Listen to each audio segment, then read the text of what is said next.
Hey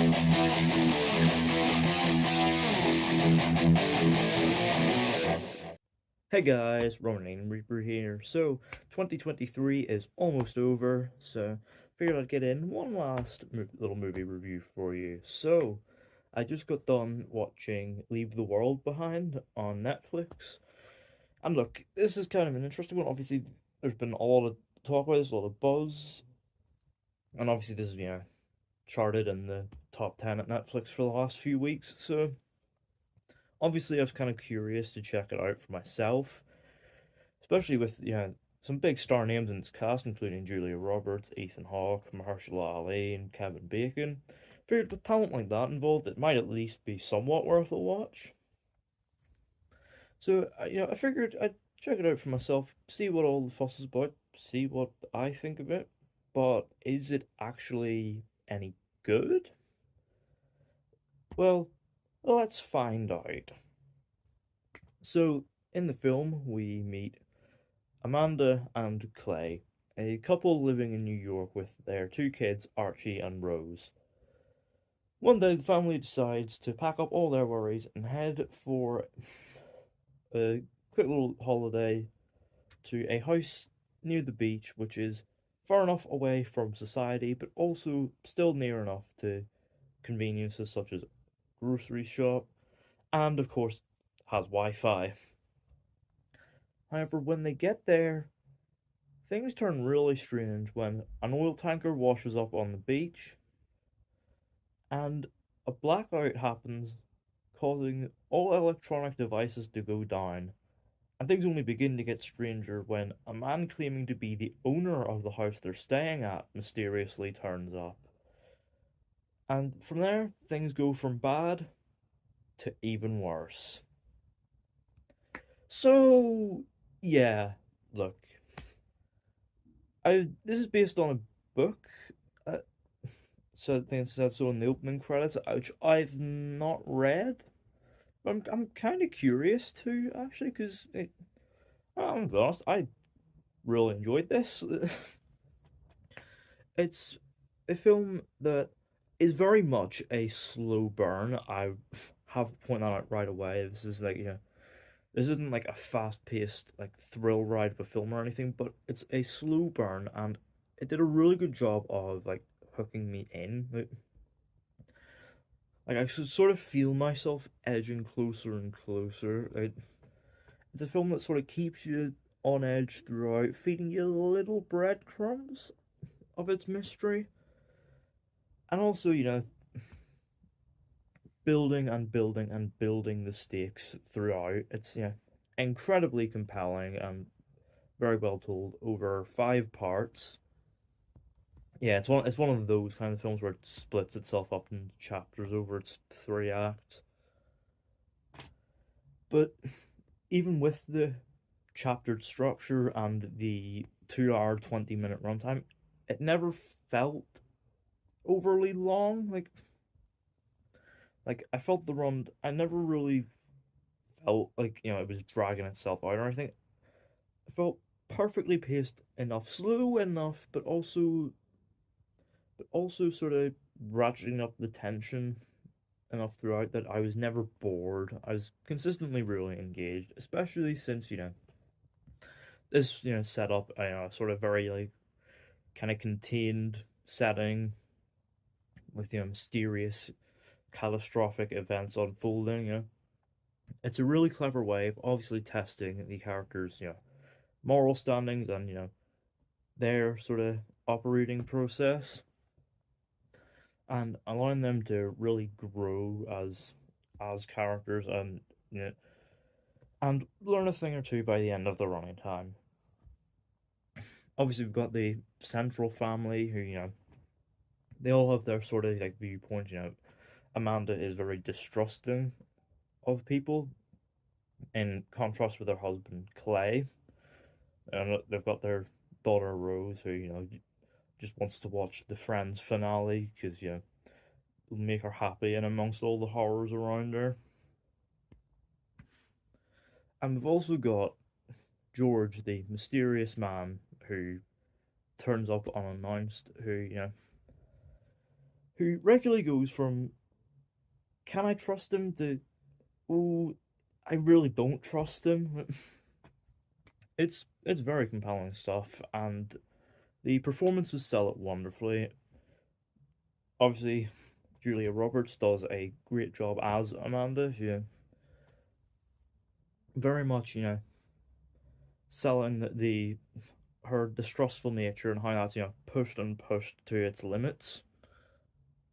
And that's in contrast to Ethan Hawke as Clay. He's very chill, until shit really hits the fan, and his sort of cluelessness really turns against him.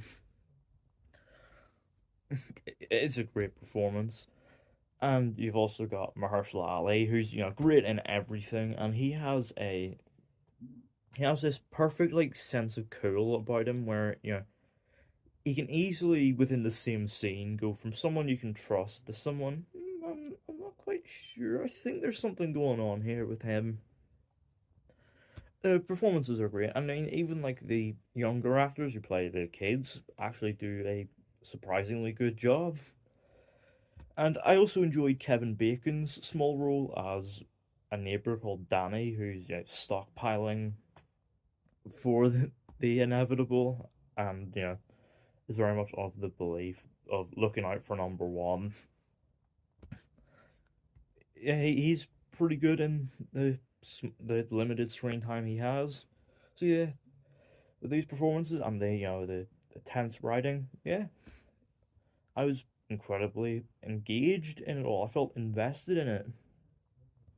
And it helps as well that the cinematography is pretty strong and does a very effective job in building its sense of unease. So you've got like roll shots, push ins, like bird's eye views.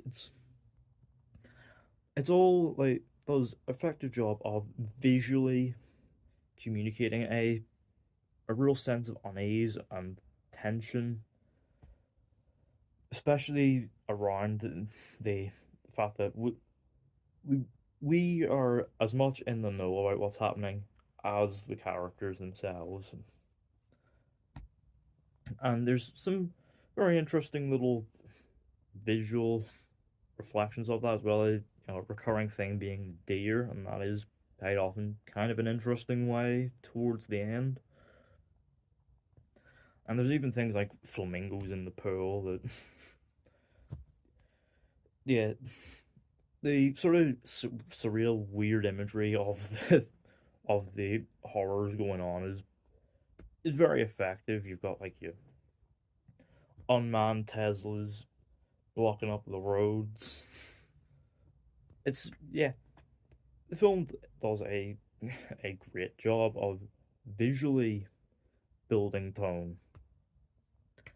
I mean, yeah, there's some absolutely hilariously on the nose product placement. Like there's one in particular that's absolutely hilarious. Is a shot that literally opens on a Jenga block, and literally it's so close up that literally the first thing you see in the shot is the Jenga block with the logo sort of engraved onto it. It's absolutely hilarious. Like, they're so unserious about product placement. Like it might as well be something from the 80s. Like it's that level of subtlety, but it's never like particularly immersion breaking or anything. I was just so invested in what was going on and where it was building up to. It's a very strong tension builder, and it builds tension like from minute one. It's with its very strong start of of establishing the family and the inherent dislike of people, which is a strong thematic undercurrent that runs through here of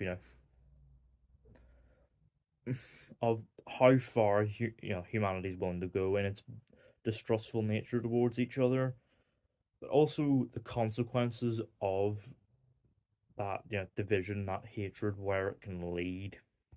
It's a strong thesis that the film presents itself, and that I think makes it all the more timely. And in these like divided culture war times, and it gives it some sort of some resonance to its slowly building thrills. And obviously, from minute one, it builds that, and it's very engaging right up to the end. And I think this is my biggest issue with the film is the note on which it ends. Like, like I'm still baffled about that ending. Why did it end there? Like, what? Why was I was sort of thinking to myself, is that it? And I think I get what they're going for in regards to the ending, but I think the sort of the note they left off on, it didn't really work for me. It felt like too much of a nothing burger of an ending, if that makes any sense. But I really enjoyed the film overall. I thought it was a very strong film, a real slow burn tension builder that sort of keeps you on edge, keeps you guessing right till the end.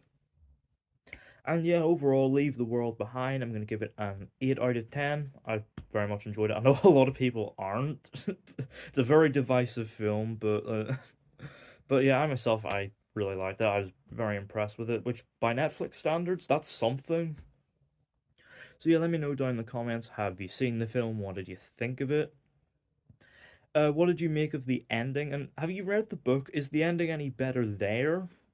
Let me know all that down in the comments. Don't forget the thumbs up button if you enjoyed. Don't forget the subscribe button if you're new. And don't forget to turn on post notifications so you don't miss an upload.